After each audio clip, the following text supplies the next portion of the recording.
Everybody, I'm here to show you two things: how to hook up a CBM, very easily hook up a CBM, and hook up a communicator, an IP communicator, which is this jack right here. And now most panels give you one Cat5. I mean, that's generous. A lot of times they'll use a dial-up scenario where they'll hook it up to the telco panel, but we're getting into the 21st century, so let's get into the internet side of it. So they usually give us a phone line. So what we're going to do is we're going to take one Cat5 cable and allow Control4 to offer internet and CBM support through the same wire. And I'm going to explain how you do that. Now this side is a bit complicated, so what I'm going to do is I'm going to let you know that this is a cable, the same color cable. We're going to go to the other side of the cable. So here we go. La da da da da, walking through the customer's home and into our rack.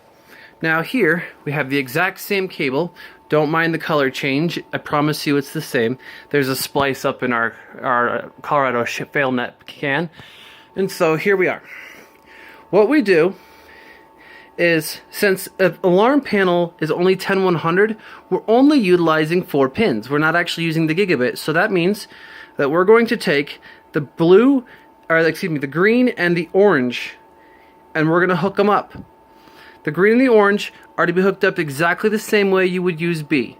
So if you wired up the punch down B, you'd cut off all the rest and just keep orange and green alive. Now what you do there is you then click it into your switch and you'll get your internet out of it, okay? So now the panel is hooked up to the internet, and that only comes from these 2 pairs because it's only 10100, not 10100 1000.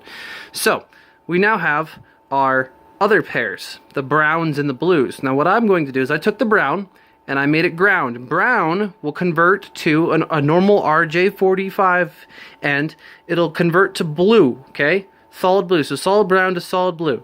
And then we're going to convert solid blue here to striped blue. And then we're going to take striped green, or striped blue, sorry, I'm being an idiot, striped green to solid green. And the reason we do that is so we can convert to a standard Snap AV null modem and just click it straight into the serial port. And then now that we have our 3 colors, which is basically blue and brown, I'll show you why it's so easy to convert this. And so here we have it. Here's our conversion: solid blue to solid brown, solid green to blue striped, and blue striped to solid blue. And the reason why we do that is so we can come here back to the panel, and all we have to do is take these other 3 wires that were from the same cable and hook up our TX to striped blue, our RX to solid blue, and our ground to solid brown.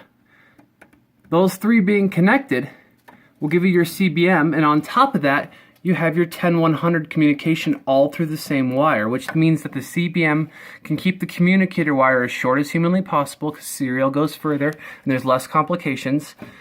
And you also have your internet monitoring service as well. Now, of course, you can always get a GSM as well, but some customers don't want to pay the price tag for that. Either case, we're all done. And then we come over here to our Control4 scenario.